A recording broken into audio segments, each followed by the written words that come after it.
বারোবার থেকে একটি লাশ উদ্ধার হয়েছে এবং লাশ উদ্ধার করে হাসপাতাল করার জন্য পুলিশ কাজ করে যাচ্ছে।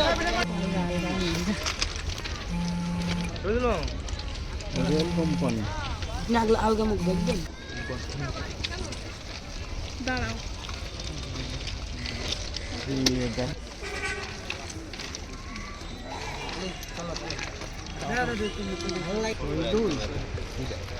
শহীদুলের বড়টার নাম কেমন মনে আসছে না, বড় ওর বাপ বড়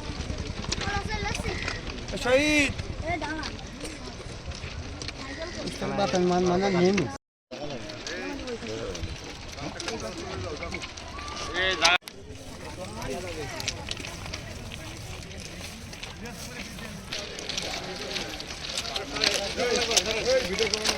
ভিডিও করো না, ভিডিও করো।